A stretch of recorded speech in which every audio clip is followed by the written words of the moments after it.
There's no such thing as work-life balance. None!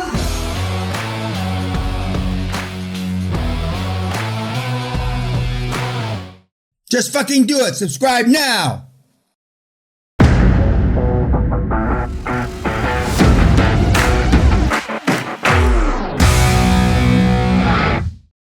And I don't think he would have come across as such a big hypocrite or hypocrite at all if he'd advocated for their rights, the workers' rights, and then proceeded to do what he did. Yeah, but I mean, he didn't really care about the workers' rights. That's the point. If I was a foot taller and black and had any athletic ability, I might have been able to play in the NBA. But I have no athletic ability. I'm not a foot taller and I'm not black. Okay? 87% of the people who play basketball are black. But anyway, that's what that means. I'm not a racist comment. But the fact that he knew what was the right thing to do, would have cost him money, great quantities of money. It would have cost him many of the contracts he had, and many of the contracts he stole. Remember the guy that helped him out when he first got going, and then he got in trouble, and then he, more or less stepped on his head and made sure his head stayed under the water. That's more or less life. When I told you yesterday, when we were talking about goals and affirmations, shit happens. I mean, bad things happen. This young man that's not here today, he went home. He made the comment, if this seminar was in France, I wouldn't be going home. If this seminar was in Africa, I wouldn't be going home. But since he only lives 2 hours away, he ascertained, and probably rightfully so, if he didn't go home to whatever he went home for, a sick relative, I think, he would have taken a ration of shit. And he probably would have.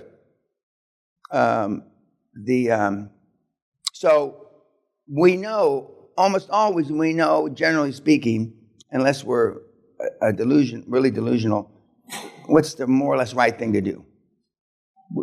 Almost everybody knows the difference between right and wrong. And there's shades of it, and you can get them confused.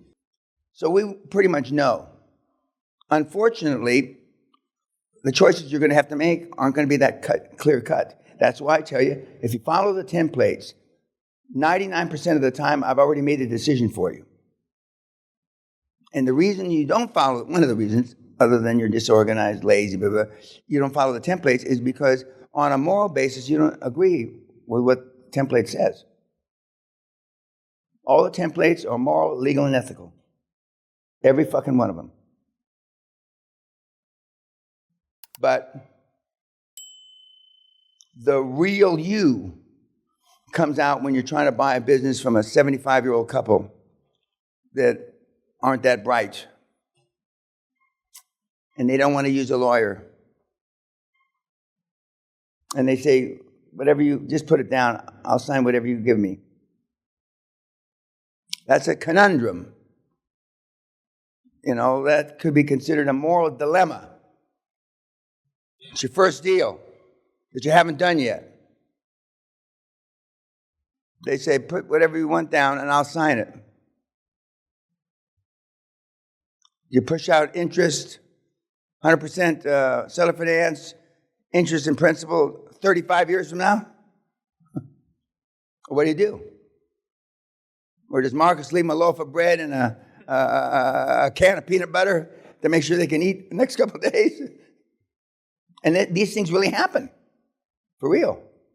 And you don't really have to hammer out over a kitchen table with really old couples. With me, you would. And the longer you negotiate, they won't consider it negotiating. The longer you're talking to them, the more tired they get. And most people, the more tired they get, they make bad decisions. And I've seen where the old man drinks too much. And the more he drinks, the looser the requirements get for the deal. So there's things that you're going to have to cross that bridge when you get to it. But Andrew Carnegie made, in my judgment, not just in my judgment, a lot of poor decisions.